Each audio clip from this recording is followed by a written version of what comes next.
ഞാൻ ഇതിന് ഉത്തരം പറയുന്നതിന് മുമ്പ് ഈ ഒരു വിഷയത്തിന്റെ അടിസ്ഥാനപരമായിട്ടുള്ള ഒരു മാനദണ്ഡമുണ്ട്. ആ മാനദണ്ഡത്തെ മറച്ചുവെക്കാൻ കഴിയില്ല. അതായത് ഈ ഛത്തീസ്ഗഡ് എന്ന് പറയുന്ന സംസ്ഥാനം, ആ സംസ്ഥാനം ഇതുവരെ ഭരിച്ചുകൊണ്ടിരുന്ന ഒരു ഭരണ സംവിധാനം ഉണ്ടല്ലോ. അവിടെ ഈ BJP ഒഴികെയുള്ള രാഷ്ട്രീയ പാർട്ടികളുണ്ട്. പ്രത്യേകിച്ച് നമുക്കറിയാം കോൺഗ്രസ് ഭരിച്ചുകൊണ്ടിരുന്നതാണ്. കോൺഗ്രസിന്റെ മുൻ മുഖ്യമന്ത്രി അവിടെയുണ്ട്. അവരിൽ നിന്ന് ഇതിനോട് എന്ത് പ്രതികരണമാണ് കണ്ടതെന്ന് പലപ്പോഴും നമ്മളെ ആശങ്കപ്പെടുത്തുന്ന ഒരു കാര്യമാണ്. നമ്മളത് വസ്തുത ഇവിടെയെല്ലാം ബഹളവും പ്രശ്നങ്ങളും സമരങ്ങളും എല്ലാം ആർജവത്തോടെ ഏറ്റെടുക്കുമ്പോൾ ഈ ബന്ധപ്പെട്ട സംസ്ഥാനത്ത് എംപിമാരുണ്ട്, ബന്ധപ്പെട്ട സംസ്ഥാനത്ത് മുഖ്യമന്ത്രിയുണ്ട്, അവരിൽ നിന്നൊരു പ്രതികരണം ഉണ്ടാകുന്നില്ലല്ലോ ഇതിനെതിരെ എന്നുള്ളത് ആശങ്കപ്പെടുത്തുന്ന ഒരു കാര്യമാണ്.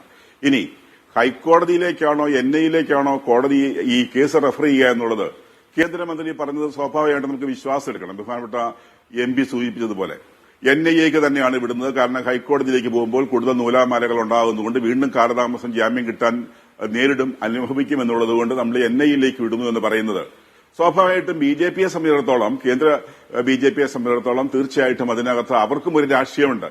ഇത്തരത്തിൽ NIAക്ക് വിട്ട് ആ പ്രശ്നങ്ങള് അമിക്കബിളായിട്ട് സെറ്റിൽ ചെയ്ത് ഈ സിസ്റ്റേഴ്സിന് നീതി നടപ്പാക്കി കൊടുത്തു കഴിഞ്ഞാൽ ഒരുപക്ഷെ പ്രതിപക്ഷം ആഗ്രഹിക്കുന്ന മൈലേജ് ഇവർക്കും ആ തരത്തിൽ ഡിമാൻഡ് ചെയ്യാൻ കഴിയുമെന്നുള്ള സ്വാഭാവികമായിട്ട് ഒരു ചിന്ത അവർ രാഷ്ട്രീയമായി ചിന്തിക്കുന്നുണ്ടാവും. അതുകൊണ്ടാണ് NIAയിൽ വെച്ചിട്ട് ഈ കേസ് സെറ്റിൽ ചെയ്യണമെന്നൊരു പക്ഷേ അവർ ആഗ്രഹിക്കുന്നത് ഞാൻ ചിന്തിച്ചു പോവുകയാണ്. അതുകൊണ്ട് യഥാർത്ഥത്തിൽ ഇവിടെ ആര് കേസെടുത്താലും കേരളത്തില് ഇവിടെ ഭരണ പ്രതിപക്ഷങ്ങൾ ഒന്നടങ്കം ഇതിനു വേണ്ടി നിന്നു, നല്ല കാര്യമാണ്.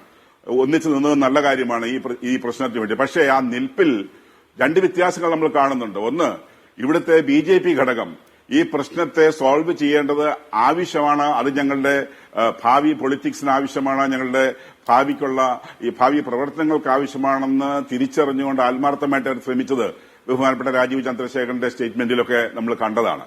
അതുപോലെ തന്നെ അനൂപ് ആന്റണി അയച്ചപ്പോഴൊക്കെ. അപ്പോൾ ഒരു വശത്ത് അവർക്ക് ഈ പ്രശ്നം തീരലാണ് പൊളിറ്റിക്കൽ അഡ്വാൻറ്റേജ് എങ്കിൽ, മറുഭാഗത്ത് നിൽക്കുന്നവർക്ക് ഈ പ്രശ്നം തീരാതിരിക്കുന്നത് അഡ്വാൻറ്റേജ് ആണോ എന്ന് ചിന്തിക്കുന്ന വിധത്തിലുള്ള പ്രവർത്തനങ്ങൾ വരുന്നുണ്ട്. അതുകൊണ്ടാണ് ഞാൻ പറഞ്ഞത് ഛത്തീസ്ഗഡിലുള്ള മുഖ്യമന്ത്രി അടക്കമുള്ളവരെ കൊണ്ട് ആ തരത്തിലൊരു മുൻ മുഖ്യമന്ത്രി അടക്കമുള്ളവരെ കൊണ്ട് ആ തരത്തിലൊരു സ്റ്റേറ്റ്മെന്റ് ഇറക്കുകയോ അവിടുന്നുള്ള മറ്റ് MP അവരെ കൊണ്ട് പാർലമെന്റിൽ ആ തരത്തിൽ പ്രസ്താവന നടത്തുകയോ ചെയ്യുന്നതായിട്ട് കണ്ടില്ല. ഇന്ത്യ മുന്നണിയുടെ ആളുകളാണെങ്കിലും അല്ലെങ്കിൽ പ്രതിപക്ഷത്തുള്ളവരാണെങ്കിലും എന്നുള്ളത്.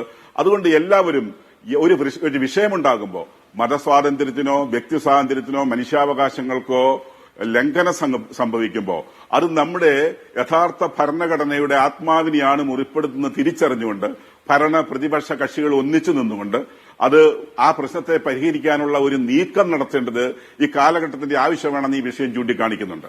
അതുകൊണ്ട് നമ്മൾ മനസ്സിലാക്കേണ്ട ഒരു കാര്യം, എന്തിനു വേണ്ടിയാണ് ഈ സിസ്റ്റേഴ്സിനെ അറസ്റ്റ് ചെയ്തതെന്ന് എപ്പോഴും എല്ലാവരും പറയും. അത് മതപരിവർത്തനമാണ്, മനുഷ്യക്കടത്താണ്. അതല്ല എന്ന് എല്ലാവർക്കും അറിയാം. ഈ ഛത്തീസ്ഗഡിലെ ഈ നാരായൺപൂർ പോലുള്ള പ്രദേശങ്ങൾ അത് ഒറ്റപ്പെട്ട സംഭവമല്ല. ഈ 75 വർഷം ജനാധിപത്യ ഭരണം നടപ്പിലാക്കിയിട്ടും ഇന്ത്യയിലെ പല സംസ്ഥാനങ്ങളിൽ ഇന്നും നിലനിൽക്കുന്ന ഫ്യൂഡൽ വ്യവസ്ഥിതിക്ക് മാറ്റമുണ്ടാകണം. ഇത് മാറി മാറി വരുന്ന ചോദ്യങ്ങൾക്ക് അങ്ങ് മറുപടി പറയണമെന്ന് അഭ്യർത്ഥിക്കുകയാണ് ഞാൻ. ഒന്നാമതായി, അങ്ങേക്ക് വ്യക്തതയുണ്ടോ ഈ കാര്യത്തിൽ? ഹൈക്കോടതിയിലേക്കാണോ പോകുന്നത് അതോ NIA കോടതിയിലേക്കോ? അങ്ങനെയെങ്കിൽ അവിടേക്ക് കേസ് ഫയൽ എത്തിയിട്ടില്ല എന്നൊരു സാങ്കേതികത്വമുണ്ട്.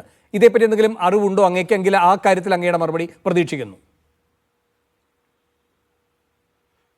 എനിക്കതിനെക്കുറിച്ച് ഇപ്പോഴത്തെ അറിവ് ഞാൻ മനസ്സിലാക്കിയിരുന്നത് NIA കോടതിയിൽ നിന്നുള്ളതാണ്. ഇപ്പോൾ ബഹുമാനപ്പെട്ട പ്രേമേന്ദ്രൻ MP പറഞ്ഞതോടുകൂടി അത് വ്യക്തമായല്ലോ. കാരണം കേന്ദ്ര ആഭ്യന്തരമന്ത്രി തന്നെ പറയുകയാണ് ഹൈക്കോടതിയിലേക്ക് വിട്ടാൽ അത് നൂലാമാലകളിലേക്ക് പോകും, അതുകൊണ്ട് തന്നെ നമ്മൾ NIA കോടതിയിലേക്ക് അത് റെഫർ ചെയ്തുകൊണ്ട് ആ പ്രശ്നം സെറ്റിൽ ചെയ്യാൻ നോക്കുന്നു എന്ന് പറയുമ്പോൾ അതിനെ അവിശ്വസിക്കേണ്ട കാര്യം എനിക്കില്ല. അതുകൊണ്ട് അതിനേക്കാൾ ആധികാരികമായി പറയാൻ എനിക്ക് കഴിയില്ല ആ വിഷയത്തിൽ. ഒന്നാമത്തെ ചോദ്യത്തിന് മറുപടി തന്നെയാണ്. ഇനി ഡോക്ടർ ചാക്കോ കാളമറമ്പിൽ, അമിത്ഷാ പറയുകയായിരുന്നു ഇത് ആ കോടതി സ്വയമേവ അങ്ങോട്ടേക്ക് NIA കോടതിയിലേക്ക് വിടുകയായിരുന്നുവെന്ന്. അങ്ങനെയാണോ അവിടെ നടന്ന കാര്യങ്ങളെപ്പറ്റിയുള്ള അങ്ങയുടെ അറിവ്? ഇപ്പം എല്ലാ മാധ്യമങ്ങളും റിപ്പോർട്ട് ചെയ്യുകയുണ്ടായി, ഛത്തീസ്ഗഡ് സർക്കാർ ശക്തമായ നിലപാടെടുക്കുകയുണ്ടായി, ഇത് ഈ കോടതിയുടെ അധികാരപരിധിയിൽ വരുന്നതല്ല എന്ന്. അതുപോലെ തന്നെയാണ് ബജ്രംഗദളിന്റെ അഭിഭാഷകർ, പരാതിക്കാരുടെ അഭിഭാഷകരായി വന്നവരും ഇതേ നിലപാടെടുത്തത്. ഇത് രണ്ടും പരിഗണിച്ചുകൊണ്ട് നിങ്ങൾ ചൂണ്ടിക്കാട്ടുന്നത് ശരിയാണ് എന്ന് പറഞ്ഞ് കോടതി NIA കോടതിയിലേക്ക് അത് കൈമാറിയെന്നാണ് മജിസ്ട്രേറ്റ് കോടതിയെ സംബന്ധിച്ചും സെഷൻസ് കോടതിയെ സംബന്ധിച്ചും മാധ്യമങ്ങൾ റിപ്പോർട്ട് ചെയ്തത്. നിങ്ങളുടെ ബോധ്യം എന്താണ്? ഈ മജിസ്ട്രേറ്റ് കോടതിയിലും പിന്നീട് സെഷൻസ് കോടതിയിലും ഈ കേസ് വരുന്ന സമയങ്ങളിൽ നമുക്കുണ്ടായ ഒരു ആൾക്കൂട്ട പ്രക്ഷോഭങ്ങളുണ്ട്. അത് ചോദ്യത്തിന് നേരിട്ടുള്ള മറുപടി കേരളത്തിലാണെങ്കിലും, കോടതിക്കകത്ത് നടന്ന അത് മറ്റ് കാര്യത്തെപ്പറ്റി സ്ഥലങ്ങളിലാണെങ്കിലും അങ്ങേക്ക് ഒക്കെ അറിവുണ്ടോ ഇല്ലയോ എന്നതാണ് ചോദ്യം. ബാക്കിയൊക്കെ ഇവിടെ ശ്രീ പ്രേമേന്ദ്രനും വിശദീകരിച്ചല്ലോ. ഇതിന് കൃത്യമായ മറുപടി വേണം.